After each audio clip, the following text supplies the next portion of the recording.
So I'm pitching for Mike.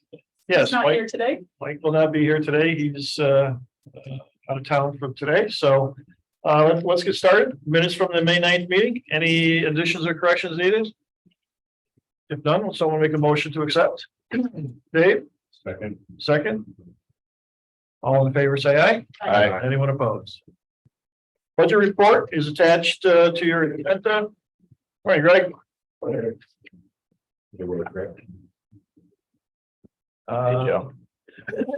On the revenue side of things, we have an $825 land lease rental from R&R Farms for the property out at Tryon that you guys authorized a couple of meetings ago.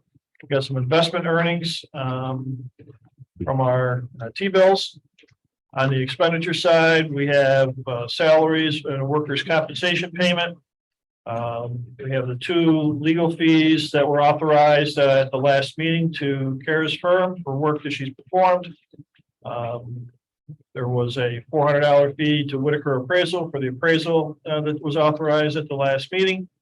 And a payment, progress payment to Environmental Design Partnership for their work on looking at sites.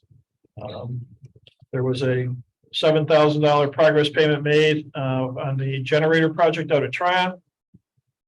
A $900 payment for monthly work on the ID's website, and a payment for $200 and some for a banner and some pens that we purchased as part of the small business symposium that we'll be attending this afternoon.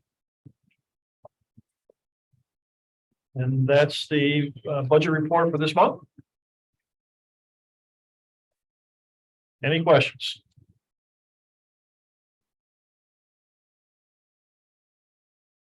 If none, will someone make a motion to accept the report? Sue, thank you. Is there a second to that? I'll second. Thank you, Dave. All in favor, say aye. Aye. Anyone opposed? Audit committee, monthly bank reconciliations, Dave? Yeah, I did the review. I found no irregularities, so I've signed them and certified them. Very good. Thank you. Under other reports, Mr. Wilson, anything to offer from the Board of Supervisors standpoint? No, not that, not offhand. We did have an executive session yesterday afternoon. About couple property issues. That's about all. I don't remember anything else associated with IPA that happened. Okay. Dennis, the CRG report is all attached to your agenda, folks. This really is a copy, but I'll read it for you. These are activities that have been taking place in the month of June. The first item is Ron's really proud of this. I think the whole board is too. Ron's CRG has been recognized by the United States Department of Labor as an apprenticeship ambassador. And that provides CRG with recognition in the workforce development field. And Ron wanted me to point out to you that there's only 303 other economic development agencies in the country that reach this designation. So it's really outstanding. The 52 Church Street project in Belleville is moving forward, and the developer is hoping to demolish the building in the fall of this year. CRG's PPA Brownfield Task Force recently met.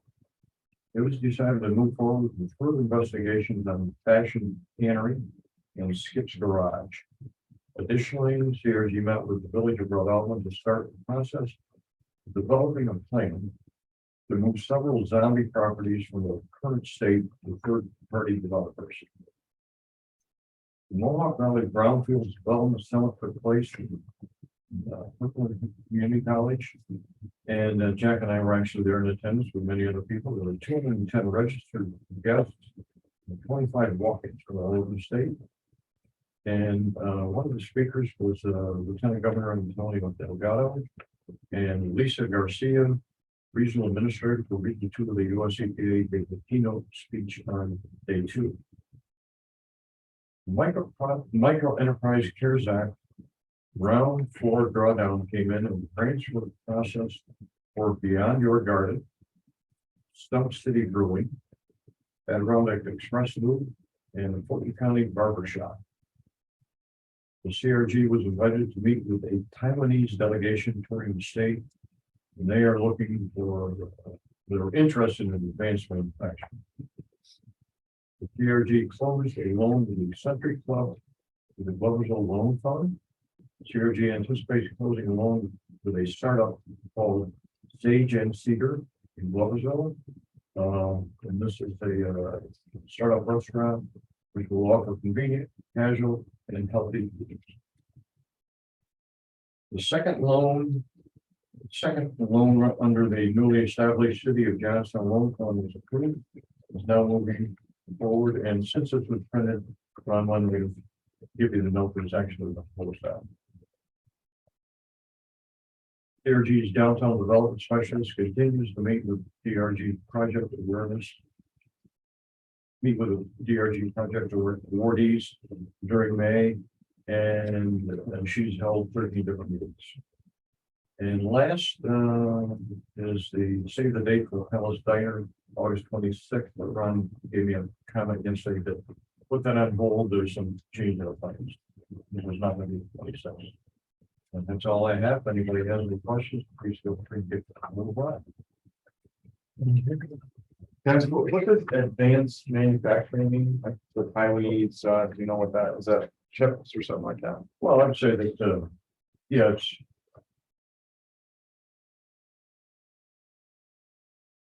Okay, advanced manufacturing is exact manufacturing of some sort. Typically, the definition is about anything that's automated as opposed to traditional manufacturing processes using robotics, for example, as opposed to typical assembly line type of People. Yeah. Exactly. The industry associated with supporting the chip fab manufacturing.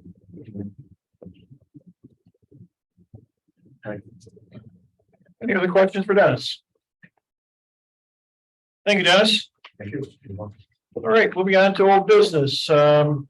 Betsy, you're here. Good morning. Good morning. Ask Betsy to join us this morning to talk about the ID's website and some proposed changes that we're discussing. The first is on our homepage. We have a bunch of pictures of industries and industrial projects per se. And as this board has talked about trying to diversify and to change its image of a quote unquote industrial only economic development agency group, the thought was maybe we should put other pictures up on our website, pictures of housing projects, commercial projects, retail projects, recreational projects, and others to better, illustrate what we are attempting to become, which is something more diversified other than just industrial. And just wanted to see what the board thought of that as an idea. If it's something you want to pursue, then we would work on that and try to make some changes to it. The other thing we talked about was, again, with the intent of trying to broaden our perspective, is to add a link to our homepage dealing with housing. And on that link, you would be able to pull up the county's housing study and then any other information that we're going to get involved with respect to housing. It would be a place where somebody could go to see what is the IDA doing with respect to housing. And again, just wanted to bounce that off of you to see what you think of that as an idea. And then the last thing we talked with Betsy about is kind of current news. Again, having it available on our homepage as opposed to having to go through and click 2, 3, 4 times to get access to that. So here's what Betsy has done so far. She has pulled these individual articles that are displayed typically on our business page and pull those right up front so that they'll be available to someone who comes to our homepage will be able to read some current news about the IDA and some things that it's doing. So, for example, we had this meeting a couple of months ago with David Kimmel, the president of 2+4 Construction, who talked to us about housing. What we would look to do is, we would develop some notes from that meeting and put that on there. And so someone coming to our homepage would be able to see, here's what the idea is most recently done. Just wanted to toss those ideas out and see what the board thinks. Betsy, anything else to add and offer on that? You pretty much covered what we talked about. The only other thing that I just want to pull out there is that it's really common to think about just people coming to your homepage and landing on your homepage. But a lot of times, and especially now with Google is changing how the search engine's working, they're using AI to kind of summarize what's going on your website. We need to think about what people are typing in, and they may land on a news article. They may land somewhere else in the website. So, just thinking about what people are typing in, how they're going to get to the website, that's important as well. So. Thoughts about those couple of those ideas? The images that you talked about, to kind of reflect the direction we may be taking. We haven't done many of these other kinds of projects up to this point. Right. So, is it right to use images of projects we really didn't have anything to do with? We talked about that. We were talking about using some standard stock photography to get you started. Right. So it wouldn't be here, it wouldn't be a real project, but it would be a representation of what kinds of projects we're working on. Does that make sense? It does. I think, I guess it's just about making sure that we're being clear about the projects we had a role in and the projects that are just stock photography could be misleading. Maybe that's just a professional conceit I have. I'm not adverse to it. I just want to kind of make sure we vet that before we get anything No, on. it's a fair point. Authenticity is something that's important to people. That's true. I don't like the word stock photos. The word you don't like, or the concept of it you don't like?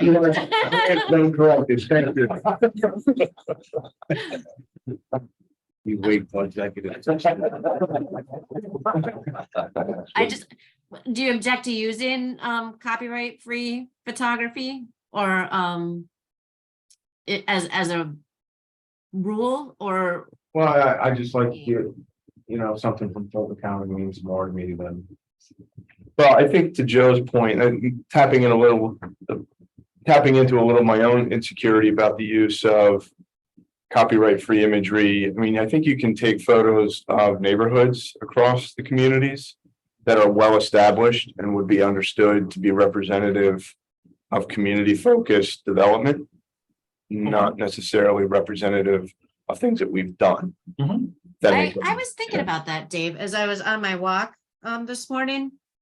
Because right up behind me, there's something that was just recently built, I'd say in the last 5 years, that's housing. Well, I think if we just kind of, I don't know. I think we should explore a number of different ways to approach that. I'm a little nervous. Like, the idea is to get us involved with it on some level. We don't know what that level of involvement is going to be just yet. So it could be, financing, it could simply be cheerleading. I don't know. But part of it is understanding that economic development is tied into community development, facilitating good, solid housing options for people, building neighborhoods in a sense. So a photo of older neighborhood in Johnstown, Gulfsville, Broad Albin, Mayfield might have a little bit more resonance than a brand new development somewhere. Mhm. Which would imply that we had something to do with that development. You know what I'm saying? Yes, and it's the same question that we've, been discussing here internally. We could certainly use, Overlook, Pet Off Gardens, other, some local, projects that have been done that we weren't necessarily involved with. Mm-hmm. But if we can use those and have it appropriately described, adjacent to those photos, that these are just illustrations of the types of projects that we'd like to do, but we haven't been involved directly with these, is kind of what I was thinking that we try to do. Some sort of an inscription note in the lower corner of the image might help to kind of just have it perfunctory that this wasn't our project. This is what we're shooting. This is an illustration Right. of the type of project Right. that we're doing, but We have everything in the area, but we want to facilitate more. Right. And what has been our role historically with industrial projects? Sites and incentives. Sites and incentives. And that can be the same role for housing. Provide sites, provide incentives. Mhm. Is there a role beyond that to be determined? Do we want to get into marketing? Do we want to get into promotion? Those are certainly some things that we can do, either independently, in conjunction with the CRG, in conjunction with the county. But our base role in any type of project is sites and finance, or incentives, not financing, incentives. Mhm. So I would see that, again, being the potential role moving forward. So, okay. And I wanted to make a plea to the board on a different topic. We have a LinkedIn page and we have a YouTube channel. And I would be so very, very, very excited if you would like and subscribe to our pages. So you as a board can see the content that we're putting out. The power of LinkedIn is sending it off to someone else and saying, hey, this is some content we put out this month. You might want to take a look at it. And the power of our YouTube is just, YouTube is going to be gaining the most market share over the next few years. So I've been taking our little articles and making what's called a YouTube short, which is a 15-second kind of overview of it. And again, I would just like to not be the only subscriber. I think Scott and I are the only subscribers to our page. So that's my plea. Please, please, please like and subscribe to our LinkedIn, if you're on LinkedIn, and our YouTube channel. That's it. Your plea has been duly noted. Thank you. Thank you. All right. Any more questions for me? Thanks, Betsy. All right. All right. Have a good day. See you later. Okay. Moving on, Nexus Renewables. I had a conversation with them yesterday for a quick update. They're still waiting for the interconnect approval from National Grid. They applied for that about 5 months ago, expecting approval within 1 to 2 months. They are bundling the Tryon project with 4 other projects in the town of Amsterdam, town of Perth that they're going to be pursuing. They expect to have all the approvals in the 3rd quarter of this year. Once that happens, they would issue an RFP to construction folks, get quotes, review the quotes with their financer, award a contract. And right now they're saying that materials are probably 6 months out for them to be delivered. So this is a project that probably won't start work until 2024. But based on everything that was said, they are still planning to move forward.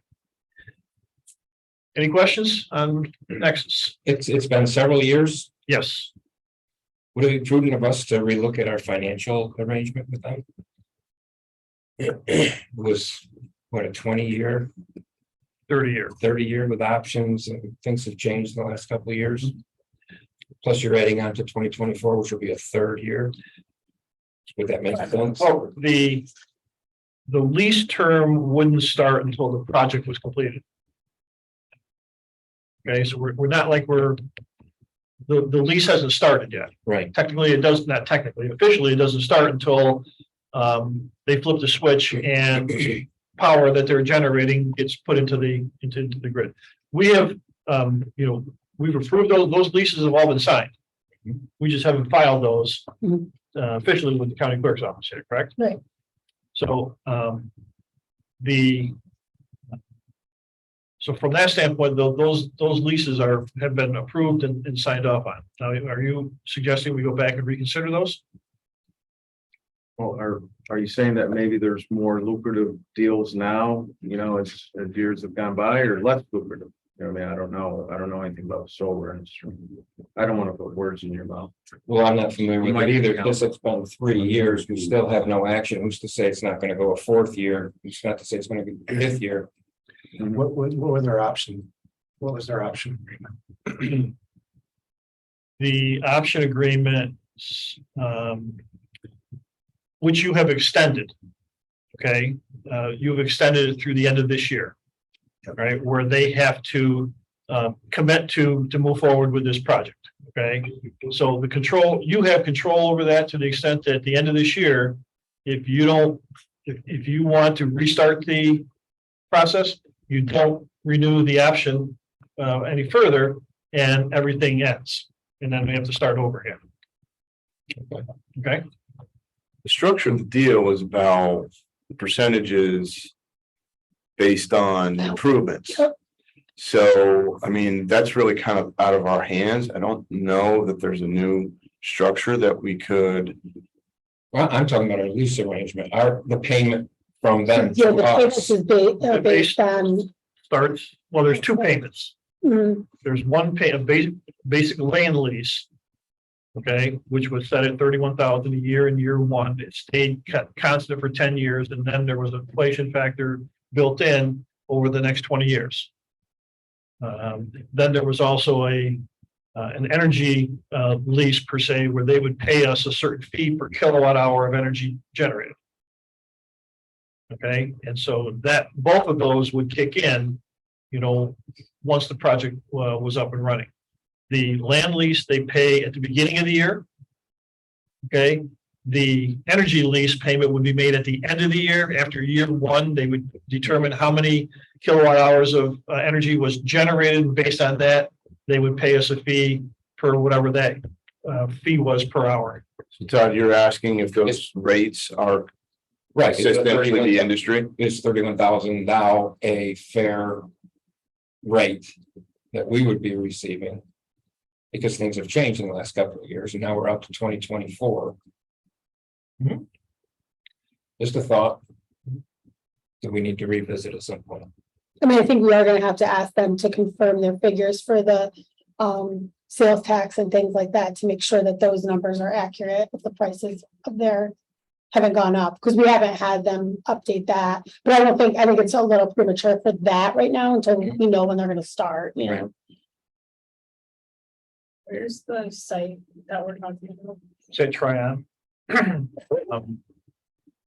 When you look at a map of Tryon, on the left-hand side is the town of Johnstown line. It's the chunk of land. There's a 60-acre parcel that's in the town of Johnstown. That was never part of the Tryon Park. It's landlocked property. All right. And so we're proposing to lease about half of that to them, upon which they would build their solar arrays there. They would get access. How many megawatts are looking at? 2.5, 3, I don't remember. fairly small. Fairly small. Okay. And you're gonna give them an easement and stuff for the pole line. If it's landlocked, that means it's gonna be coming from. Part of the easement will be across the back property of Vireo. Okay. And then when it comes onto IDA property, yes, there would be, So Vireo is willing to sign a right away? yes, that's been between Vireo and Nexus. And I stressed to them yesterday in my phone call, you better it's been a while since you talked with Vireo, you better. Yeah, and the new owners may not like the site. Correct. Is there a benefit to Vireo? No. New owners may squash it. That's why they need to get it in place now. which is which I advised them. Okay. Okay, Winstanley with Tryon participated in a Teams meeting with National Grid reps and Winstanley reps to talk about options available for bringing more power to Tryon. Two options are being identified and evaluated as we speak, and we'll have a follow-up conversation next week to continue that dialogue. And again, I want to thank Sue for organizing all that. She's been very helpful in that regard. So backup generator Koval completed the training of county facility staff last month. The project is now substantially complete. A punch list was prepared and submitted to Koval to address, and once that punch list is complete, a final payment can be made and that project can be closed out. Any questions on either of those two projects? Vireo Health, sales tax exemptions, long and short of it is that we still haven't received an agent and equipment lease from them and the balance of the administrative fee that's owed the IDA. And we will discuss that further once we get into executive session. Okay. Moving on to new business, sale of lands to DJF Motorsports. As we've talked about, we own this quarter-acre chunk on the east side of Route 30A. DJF Motorsports has offered to purchase the parcel from the IDA. So before we could sell it, we had to have an appraisal done. That appraisal has been completed and forwarded to Kara. So for today, we have to take two actions. The first is to conduct a seeker review, and with that attached to your agenda is what's called a short form environmental assessment form, which looks at the potential impacts this proposed sale could have. The bottom line is no impacts on the environment were identified, since this is just a sale of land, and there is the parcel that was being referenced up there, that tiny little triangular piece right there. Okay.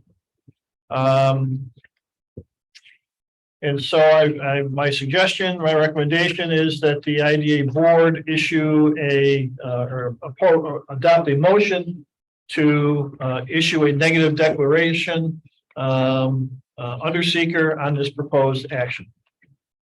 Make that motion. Joe? I'll second it. Joe Gillis, thank you. Any questions on this proposed motion? All in favor, say aye.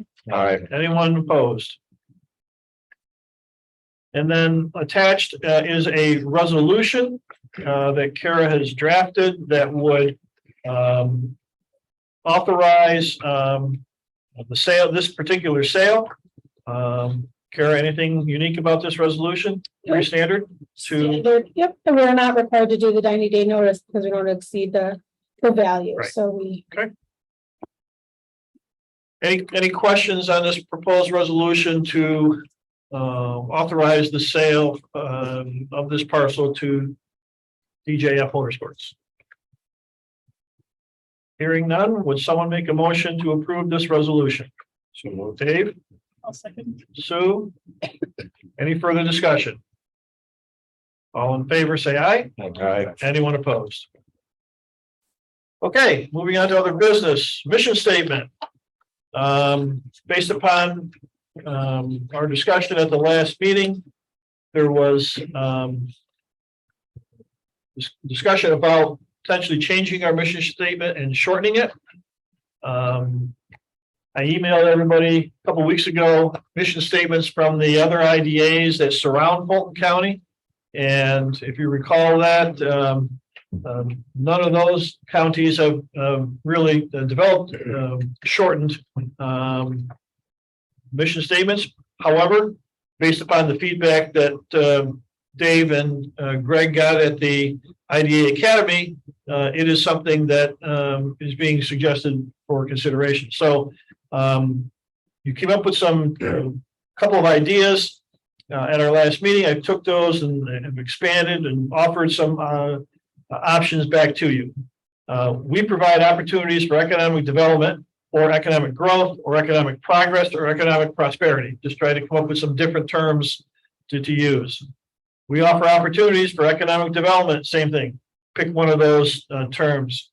We provide, offer incentives to Fulton County businesses. We incentivize opportunities for economic development or growth. We encourage investment into economic development, growth, progress, whatever the case may be. Any of those strike a chord? I would think C is. Either I was thinking B, we could say we offer incentives for economic development. Or C, we offer incentives to Fulton County businesses. I think not just saying opportunity. So incentives means they're gonna get something. Okay. I like D. You like which one, Joe? D. D? D.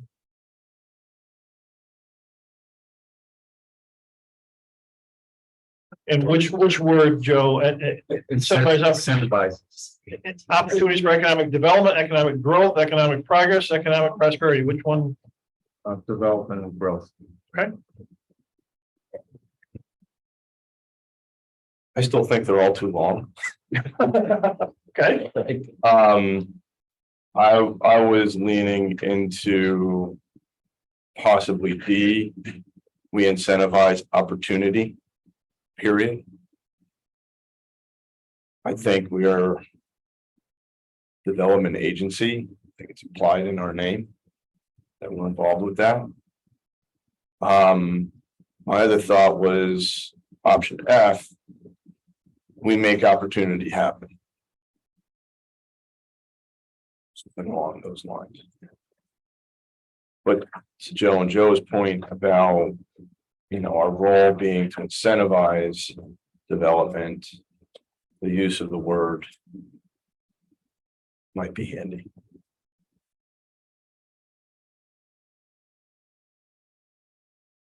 Can we rule out any? I haven't heard everybody say anything good about A. I'll say something good about A. We provide opportunities for development. I'm not crazy about C because it just references Fulton County. I don't want to be exclusive. Somebody lands on the page and they say, well, they only do it for Fulton County businesses. And we're a Taiwanese company. Gotcha. Okay, good point. I like Dave's idea. We incentivize opportunities. Yeah, it's nice and short. And Todd noticed it was only 3 words.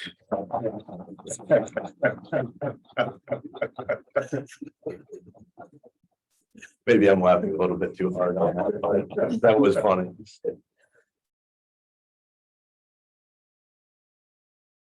We incentivize opportunities. I like that. Yeah.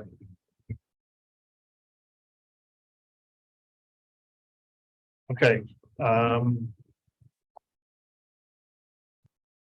Let's think about that. Let me come back next meeting one more time with some 2-word, 3-word, 4-word ideas, and we can make a final call at that time. Fair enough? Fair enough. Okay.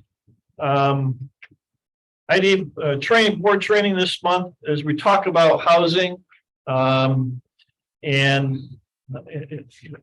how we might be able to incentivize housing projects.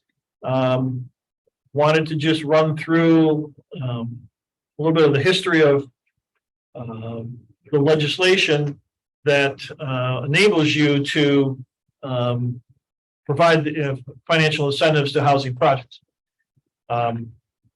Just bear with me for a minute, but IDAs were created back in 1969 when the state passed legislation creating them. And at that time, there were a number of specific types of projects identified in the legislation that said these are the types of projects IDAs can provide incentives to. That original legislation did not specifically include housing. There were a number of amendments made to that original legislation over the years, which added projects, the types of projects to the list that IDAs could assist. But none of those amendments also specifically included housing. So the legislation that created IDAs and authorized them to provide incentives, even today, doesn't say anything about housing. So why are IDAs involved with housing? Well, it goes back to 1985, or the start of this, where the village of Portchester sent a request to the New York State Controller's Office asking for an opinion on could they provide incentives to the construction of an apartment complex in their village. And in summary, the controller's opinion, which is just that, it's an opinion, it's not law, but the opinion says that a determination must be made by local officials based upon the facts relevant to the proposed project. And that the controller's opinion concluded that this consideration must include the project must include the promotion of employment opportunities and the prevention of economic deterioration. So based on that, the village of Portchester made a finding that in that regard, and that project received financial incentives. That decision was never challenged. Okay, never taken to back to court. 10 years or 30 years later, the town of Hempstead, down in Long Island, gave incentives to a particular project an apartment project down there. That action by the IDA board down there was challenged, and that it went to court. And in that case, the court dismissed this challenge of the IDA's decision to grant financial incentives, and because it said that the local agency made a determination that the proposed project would promote employment opportunities and combat economic deterioration in the area. So those two court cases, as well as the controller's opinion, have formed the foundation or basis of why IDAs in New York State can give financial incentives to housing projects.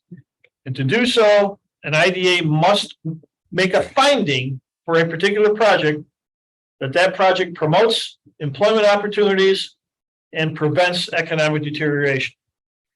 So if you got to make that finding and support that finding by the facts of the proposal, and as long as you can do that, you can offer financial incentives to a housing project. But the promotes employment opportunities can be expanded to the construction related activity. Yep.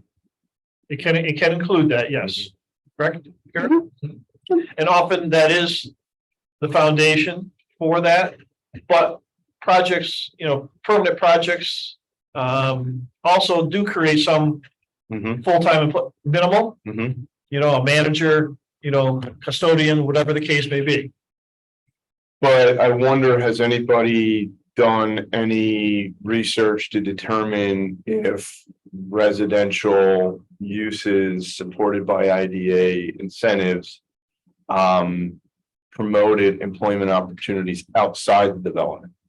In other words, by stabilizing residential status in the community, does it make it easier for other businesses to hire employees from that cohort? I don't know if there's been like a monitoring of that to see if that's actually something that happens, but that is a basis that you typically see in the resolutions that approve that make these two statements or findings, is that if you're going to have 100 apartment units, there might be some need for delis or whatever, Right. Food services, things like that, school, daycare, all those things that come along with having an influx of people in an area.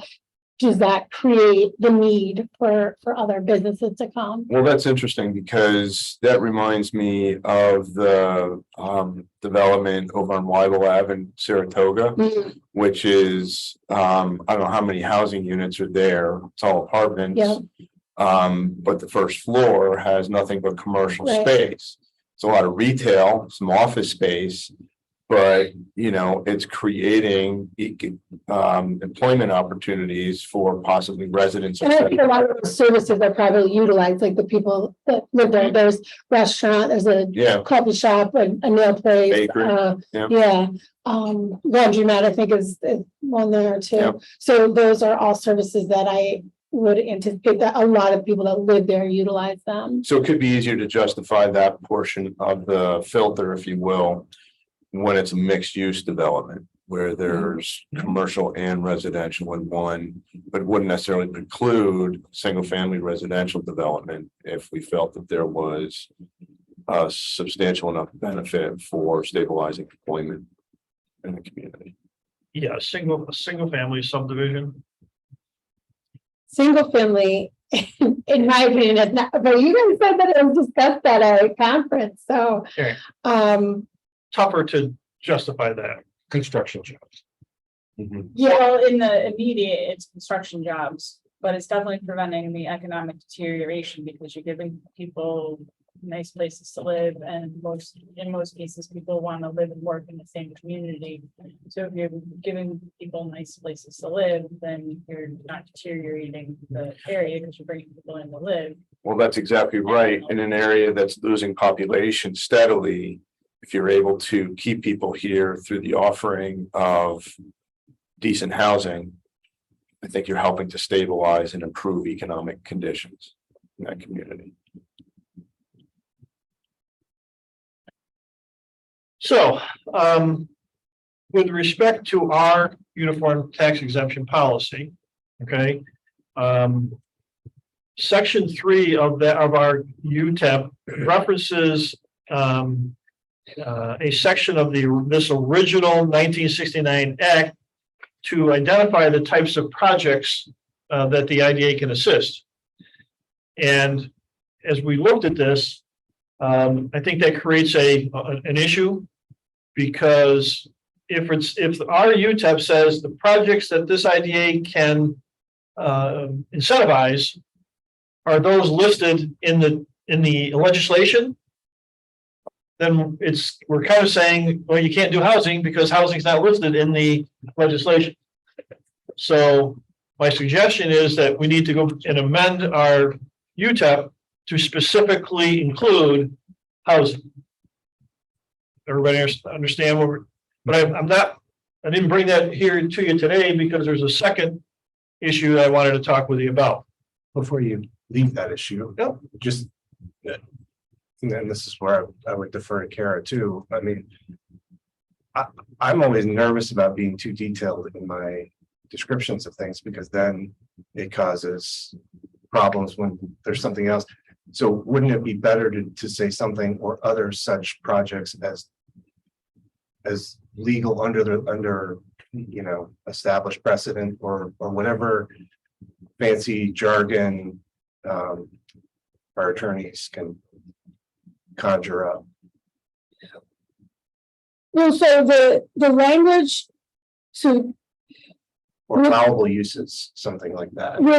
with housing, to get back to the statute, it falls under the commercial listing in general municipal law. So commercial was so that language, we've had this issue with another IDA where they just used the language in their UTEP, but then never updated it. So when the law changed, so then that created some sort of confusion because there were new changes, but they weren't reflected in there. So to your point, to specifically identify, I would say if you want to specifically identify to make reference to housing, because right now you don't have any reference to it at all. you could say housing, considered on a case by case basis, or however you decide to do that. And then we could put in some catch-all language to say, or as otherwise allowed by general municipal law permitted, or whatever, to. That's what I was thinking, anything right. else. What's there, Right. keep it generic, but specifically identify housing. And I like your suggestion, and any other uses Right. that, would be allowed. Well, you can use the points of the court cases, those projects that promote employment opportunities and prevent economic deterioration. As part of that. We Well, can- what you guys do. No. Would the catch-all that if there's another court case tomorrow that has a third criteria, Right. Mhm. Yeah, that we, yeah, it understood. just has to be open to Yep. changes and amendments over time. So Yep. we'll come back with some suggested language there. But the other question was about pilots, because what we've seen is some, not many, but there are a few IDAs that have established pilots, different pilots for affordable and for market rate housing. And so right now you have one pilot modeled after 485B that you give to everybody. Okay. Which the UTEP also says that you can deviate from that. All right, which means that if somebody comes in with an affordable housing project that needs something more, you can do that. If somebody comes in with a market rate housing project, you could deviate from that. So you have the ability to do that. But other IDAs have specific, models for market rate versus affordable. And what would those models be? It could be whatever you want it to be, Joe. Okay, it could be, in most instances, the incentives are greater for market rate compared for affordable than market rate. Okay. Some, you read some places where, IDAs are not as interested in giving tax incentives and financial incentives to market rate housing because, it's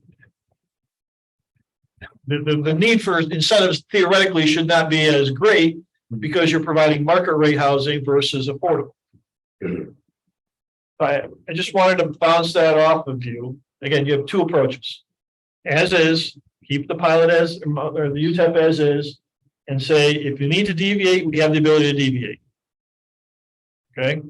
Or do you want to have a separate pilot that we'd have to work out for affordable and or market rate housing? I think it'd be helpful to Joe's point to see some examples. Okay. And I would also say that we've been going with our current UTEP for a long time, and when we've had opportunities to deviate, we've chosen not to. I think maybe out of fidelity to the notion that our policy is our policy, there must be some extraordinary circumstance that would move us to consider an alternative, so as not to create or establish a precedence for other projects.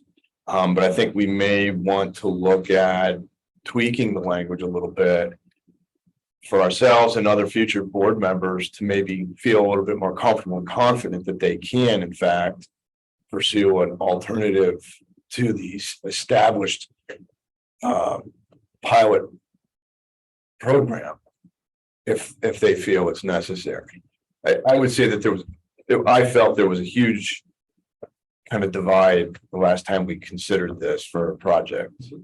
And we took some blowback about our unwillingness to be cooperative to facilitate a project. And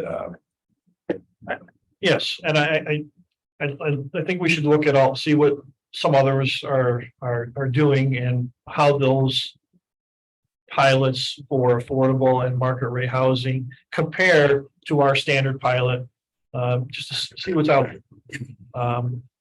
My point is that if we're going to get into housing, let's make sure that we're getting into this thing in a way that this group is going to be comfortable with and it's going to position us to really incentivize someone to come in here and try to start building new housing here in this county. And that it's done within the parameters that we just talked about, that we have the authority to be able to do. So I'll come back at your next meeting with some proposed changes, and we can continue the discussion then. Fair enough? Cool. I think there's just one other point that I'd like to make. Sure. I don't like the word affordable anyway. It's just, I just think of subsidizing when it's affordable. But I think, listening to Mr. Kimmel last month, I mean, we may have a market rate housing project. But there may be X units that they need to have subsidized housing too. So you got the market rate plus that subsidized to make this project work. So I think you have to be able to obviously be open to one project that may have mixed both, right? Yeah. Both extremes. Because that's how they get state assistance. Right. Yeah. So when they can put in affordable housing units mixed in a total mixed. My thought is that you're gonna, most of the applicants that seek an IDA pilot are looking for longer than a 10-year term.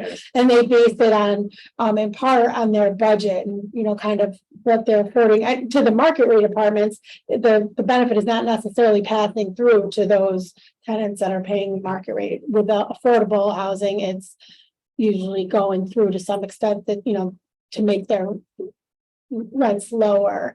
But the projects that I've worked on for residential have either been a longer term or a phased term. So, okay, we're going to build this part of the complex now, then when that's done, then we'll start phase 2 or, some sort of progression like that. So it ends up being a longer term period. But to your point, I understand what you're saying. You've got a pretty strict criteria for deviations.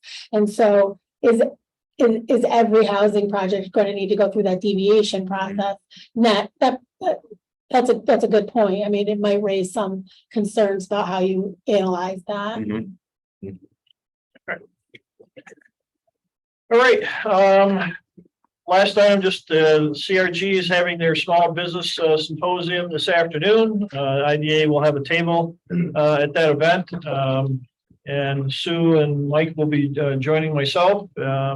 I'm looking forward to interacting with the business community out at the Holiday Inn this afternoon. So with that, I'd like to request an executive session for the purposes stated on page 9 of the agenda. Second, Sue and Dave. Thank you, gentlemen, ladies. Thanks, guys. All in favor, say aye. Aye. Anyone opposed? We're in executive at 8:53 a.m. Okay. All